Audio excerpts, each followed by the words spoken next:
Selamat pagi untuk kita semua. Jumpa lagi di Doremi, doa dan renungan remaja anak misioner dengan saya Bunda Lili.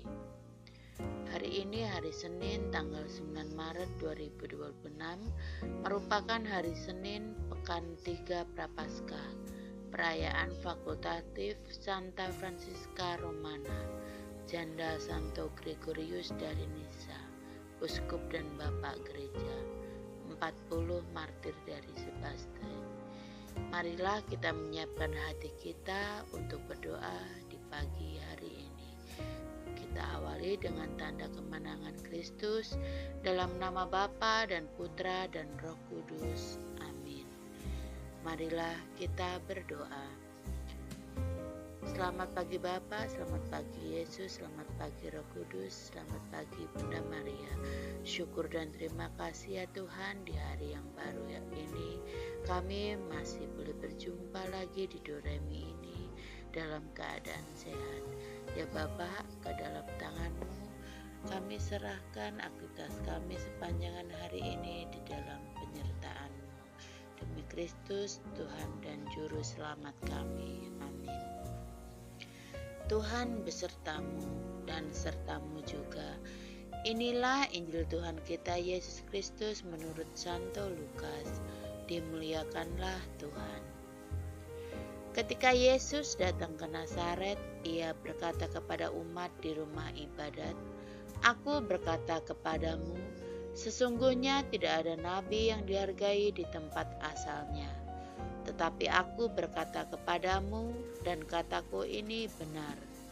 Pada zaman Elia terdapat banyak janda di Israel, ketika langit tertutup selama 3 tahun dan 6 bulan, dan ketika bahaya kelaparan yang hebat menimpa seluruh negeri.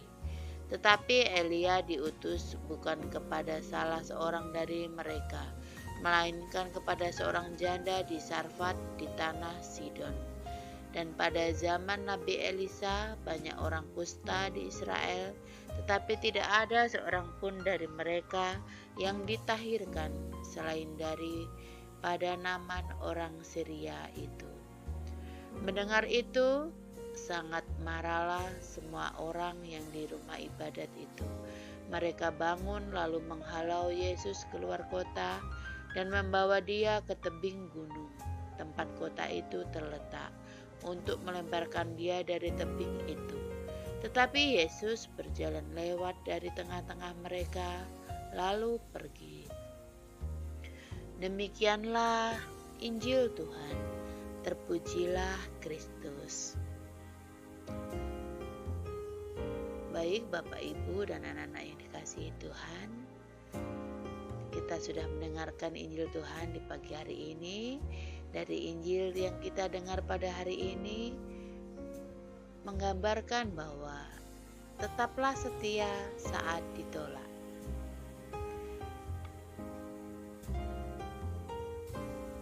Pernahkah kamu merasa ditolak oleh orang yang paling mengenalmu? Yesus pun pernah mengalaminya. Renungan Katolik hari ini mengajak kita memahami bahwa penolakan bukan akhir panggilan, melainkan awal pemurnian iman. Dalam renungan hari ini, kita diajak merenungkan sebuah peristiwa yang menyentuh dan sekaligus mengguncang. Yesus ditolak di kampung halamannya sendiri. Injil menurut Injil Lukas 4, 24-30 memperlihatkan kepada kita bahwa terang tidak selalu diterima dengan sukacita. Kadang terang justru ditolak oleh mereka yang merasa paling mengenalnya. Sabda Tuhan hari ini bukan hanya kisah masa lalu. Ini adalah cermin kehidupan iman kita. Berapa kali kita mengalami penolakan ketika berusaha hidup benar? Berapa kali niat baik disalahpahami?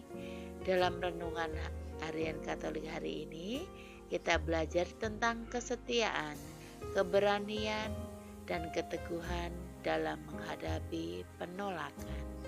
Marilah kita tetap setia mewartakan Injil Tuhan, walaupun kita ditolak di berbagai macam tempat ataupun di mana kita ditolak, marilah kita tetap teguh mewartakan Injil Tuhan. Semoga demikian. Amin. Marilah kita tutup doa kita pada pagi hari ini dengan doa anak misioner. Marilah berdoa. Tuhan Yesus, Engkau diutus Bapa menjadi berkat bagi dunia, menjadi selamat bagi manusia. Utuslah kami anak-anak-Mu di Indonesia untuk menjadi sahabat yang kuat bagi yang lemah, sahabat yang rela berkorban bagi yang derita payah, sahabat penghibur bagi yang sakit dan gelisah. Tuhan Yesus, kami pun ingin menjadi utusan-utusan kecil-Mu, teman setia bagi yang tersingkir terlantarkan, teman berbicara bagi yang kesepian, terlupakan, sobat yang gembira bagi yang sedih dan susah, sobat penuh penghargaan bagi yang tak dicintai. Tuhan Yesus, utuslah kami kini dengan bantuan Roh Kudus-Mu menjadi garam dan ragi yang baik, menjadi terang dan obor yang cemerlang, membawa kegembiraan dan pengharapan. Tuhan Yesus, kuduskanlah badanku dan sucikanlah jiwaku. Kupersembahkan diriku padamu hari ini. Berkatilah semua anak dimanapun juga. Berkatilah semua orang yang kami jumpai, siapapun juga. Amin. Doa kita pada pagi hari ini sudah selesai. Syukur kepada Allah. Semoga aktivitas kita sepanjang hari ini senantiasa dilindungi dan diberkati oleh Allah yang Maha Kuasa, dalam nama Bapa dan Putra dan Roh Kudus. Amin. Selamat pagi.